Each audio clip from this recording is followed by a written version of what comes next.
في نعمة عظيمة بيختارها الإنسان اسمها بر المنافسة. بتقرر بحريتك ما تدخلش منافسات مع غيرك، لا مهتم يكون عندك فلوس أكتر من حد، ولا مهتم يكون حواليك ناس أكتر من حد، ولا عايز تبان أحلى من حد، ولا عايز حتى توصل لحد إنك مبسوط أكتر منه. النعمة زي دي بتخليك أحلى إنسان في الدنيا، وبتخلي عشرتك أحلى عشرة في الدنيا، وبتخلي حياتك أنظف حياة في الدنيا.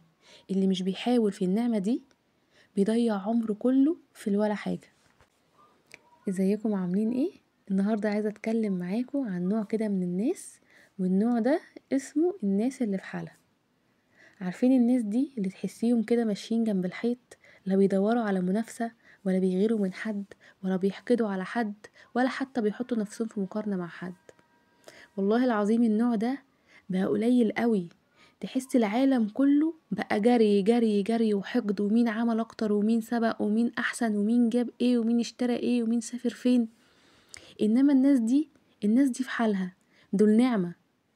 شوف الشخص اللي في حاله ده، مش معناه انه شخص مش طموح ولا مش ناجح، بالعكس هو بس عايش حياته بطريقته ومركز مع نفسه، مش بيبص على اللي حواليه، مش بيحسب هو اتأخر ولا متأخر قد ايه، ولا مين طالع قدامه. يعني مثلا لو صاحبك اتجوز قبلك او سافر قبلك او اشترى بيت قبلك، الشخص اللي في حاله مش هيقعد يقرص على نفسه ويقول ليه مش انا وليه هو وصل وانا ما وصلتش. بجد بجد انا بحب النوع ده من الناس. في ناس كده بيبصوا على اللي حواليهم، ولما يلاقوهم مثلا واصلين لحاجة كان نفسهم فيها بيدعوا لهم دعوة ربنا يبارك له، وانا لما ربنا يأذن هيوصلني للي ليه. شوف بقى الفرق بين ده وبين اللي تلاقيه طول الوقت عينه على غيره، يقعد يقول ليه مش انا احسن منه، انا احق منه. والله العظيم الطاقة دي سامة، بتحسيها كأنك مش عايزة تكوني حوالين الشخص ده خالص، وبتقرفي كده من التعامل معاه. تخيلي بقى حياتك كلها حواليكي ناس في حالها، مفيش منافسة، مفيش مقارنة، مفيش حقد، مفيش حوار اللي هو عمل ايه وانا ما عملتش ايه. انا نفسي اقول لكم على حاجة. لما تبقى مركزة او مركز في حياتك وفي نفسك، مش بتقارني نفسك بحد، بتحس براحة مش طبيعية، بتحسي كده انك خفيفة. كل واحد ليه رزقه وليه وقته وليه طريقه. مفيش حد واخد حاجة من حد، ومفيش حد لو سبقك يبقى اخد مكانك. ربنا كاتب لكل واحد سكته ورزقه وسعادته في وقته. يعني لما تسمعي او تسمع عن حد نجح، مش لازم تحس انك فشلتي او فشلت. ولما تسمع عن حد سافر، مش لازم تحس ان حياتك وحشة، بالعكس. خد الموضوع كطاقة حلوة، قول يا رب افرح زيهم، مش يا رب ليه مش انا. شوفوا الفرق. في ناس من كتر غلها وحقدها بتدعي على اللي قدامها ان هي ما يوصلش، من كتر ما هي شايفة ان هو كان احق بالمكان ده. لكن اللي انا عايزة اوصله ان بجد مفيش حد احق من حد في حاجة، ربنا هو اللي بيوظف كل واحد على قد مقدرته. هو شايف ان مقدرته في المكان ده هيبقى احسن وانسب منك، وشايف ان ده رزقه وده بتاعه ومكتوب له، رغم ان انت ممكن تكون اصلا في مكانة اعلى منه، او ان انت ممكن تكون اكبر منه سنا وماسك منصب اعلى من المنصب اللي هو ماسكه. لكن في ناس فعلا الغل هي مولودة كده، غلها وحقدها اتربت على كده، ايا كان سنها، وايا كان المنصب اللي هي ماسكاه، وايا كان الحاجة اللي هي فيها، وايا كان المركز اللي هو فيه، بس بتلاقيه بيغل ويحقد. اللي فترة دي، اللي واضح من الفترة دي بجد واللي منتشر الفترة دي، انت ممكن تلاقي مديرك بيغل عليك عشان انت ناجح في حاجة هو ممكن يكون ما نجحش فيها وهو في سنك. فدي مش مشكلتك، دي مشكلته هو اللي المفروض كان يعالج نفسه منها. بيبقى باصص لك، طب انت باصص له ليه وانت اصلا في منصب اعلى من منصبه، اللي هو لسه تحتك. هو انت فوق، انت وصلت للقمة، وهو لسه يا حرام ماشي في الطريق، عمال يخبط يمين وشمال ومش عارف هو هيوصل على ايه، والله هيوصل فين. بس في حاجة اسمها نعمة الرضا، هو راضي انت مش راضي. فعشان كده دايما ربنا يقول هتجري، مهما هتجري انا برضو مش هتوصل غير اللي ربنا كاتبهولك. هتفضل تحارب في ده وتوقع في ده وتتكلم على ده وتلبس مصايب في ده، وعشان انت ماسك منصب اكبر منه او ان انت اعلى منه في المنصب الفلاني، فانت ممكن ان انت تلبسه في الحيط قصدا عشان توقعه، رغم ان هو ما خدش منك حاجة. هو ما خدش الكرسي اللي انت قاعد عليه، بالعكس. ده هو واقف تحتك وبياخد منك اوامرك، فانت ليه تلبسه وليه تحقد عليه وليه يبقى الغل والحقد ده ما بين الناس كده بالشكل ده؟ في ناس بيقولك ايه كده، انا ممكن يكون انت في سن العشرينات وعدوك واللي حطك في دماغه واللي حطك في منافسة معاه معرفش ليه ممكن يكون مثلا في الخمسينات، اللي هو ممكن يكون مديرك او مدير مديرك، بس هو بيكرهك لله في لله وعايزك تقع لله في لله، ومش حابب لك النجاح ولا الحب الناس اللي حواليك، هو عايزك دايما تبقى مكروه، تبقى بعيد، تبقى مش في المكان اللي هو فيه، يلبسك في الحيط، يخليك قاعد في البيت، يدمر مستقبلك، هو كده هيبقى مرتاح ومرضي.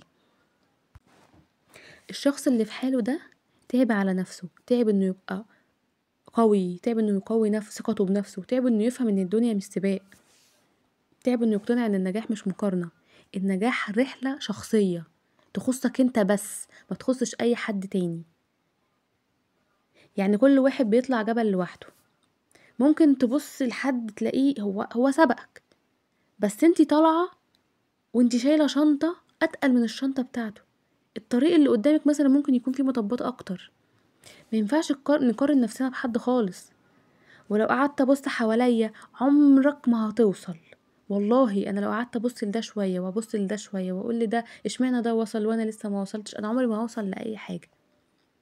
عارف لما تبقى سايق عربيه وقاعد تبص على اللي حواليك يمين وشمال، النتيجه هتبقى ايه؟ يا اما هتخبط في اللي قدامك او هتعمل حادثه وبرضه مش هتوصل، يا اما هتتاخر عن ميعادك. انما لما تركز قدامك بتوصل اسرع وامن. بالظبط كده الحياة، لما تركز مع نفسك، اللي سبقك عشان وقته جه، واللي لسه ربنا مأجل له رزقه، ربنا مأجله الحكمة، مش مأجله عشان يقرفك في عيشتك أو في حياتك. يمكن لسه مش مستعد، يمكن الرزق ده لو جه دلوقتي هيبقى نقمة مش نعمة. في حاجة تانية بقى مهمة، الناس اللي في حالها دي مش بس مرتاحة، لأ، دي كمان طاقتها حلوة، تحس كده لما تتعامل معاهم قلبك بيرتاح، مش بتحس بغصة كده، مش بتحس ان انت بضغينة. عارف لما تبقى قاعد مع حد وتحس انك خفيف، مش قلقان، مش مضغوط، مش عامل مثلا حساب لكل كلمة بتقولها، ده الشخص اللي في حاله، بيحب الخير للناس، بيتمنى النجاح للناس ومن قلبه مش تمثيل. وانا بجد بشوف النوع ده رزق، يعني لما ربنا يرزقك بحد كده في حياتك، خليك على راسه وما تسيبوش وشيله فوق راسك من فوق، لان النوع ده قليل قوي. بس كمان خليك عارف ان انت الشخص اللي لازم تكون في حالك، خليك الشخص اللي بيدعي للناس من قلبه، خليك اللي لما تسمع عن نجاح حد تقول يا رب بارك له وزود له، ادعي له من قلبك، مش يا رب وقعه، يا رب هو ليه وصل وانا ما وصلتش، طب ما احنا ماشيين في نفس الطريق، طب اشمعنى هو وانا لا. الكلام ده كله بجد بيخليك واقف مكانك ومحبط، حتى لو انت ماشي في نفس طريقه ويمكن هو سبقك بخطوة واحدة بس، وانت لو خدت الخطوة دي انت هتبقى اساسا متساوي معاه. صدقني اللي بيحب الخير لغيره الخير بيجي ليه غصب عنه، وخليك عارف دايما ان اللي ربنا كاتبهولك مفيش حد هياخده منك، واللي مكتوب لغيرك ملوش علاقة بيك اصلا. يعني ريح قلبك كده وركز مع نفسك، وافتكر دايما ان الدنيا دي مش سباق ولا مقارنة ولا مين سبق مين ومين لسه، الدنيا رحلة شخصية، رحلة فيها كل واحد بيجري بطريقته، بسرعته، بحركته، بحكايته الخاصة. مرة كنت قاعدة مع واحدة صاحبتي بتقولي مش قادرة ابطل ابص على حياتهم واحس اني قليلة، قلت لها والله العظيم محدش بياخد مكان حد، الدنيا اوسع من كده بمليار مرة. انا مش عايزة ابقى في سباق، مش عايزة اجري وانا لابسة كعب عالي، معلش يعني انا ماشية بالراحة وبشياكة كده وعاملة نفسي مش واخدة بالي.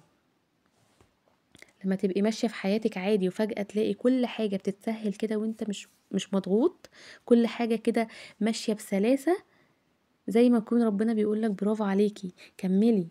انا مؤمنة بحاجة وحابة اقول لكم عليها، والله اللي بيركز على سعادته عمره ما هيغير من سعادة حد غيره.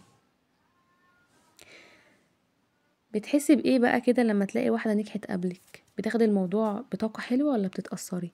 اكتبيلي تحت كده، عايزة اعرف قصصكم بجد. بالمناسبة، لما تلاقوا حد طاقته سامة اعملوا نفسكم مش واخدين بالكم، امشوا بسلام، حتى باي باي ما تعملوهاش، ودي كانت فضفضتي معاكم النهارده، يا رب تكونوا مبسوطين ومطمنين واخدتم طاقة حلوة من الكلام، ومستنياكم في الحلقة اللي جاية، وما تنسوش تقولي لي رأيكم تحت، وايه اكتر حاجة حسيتوا بيها من اللي قلته. بحبكم قوي. مع السلامة.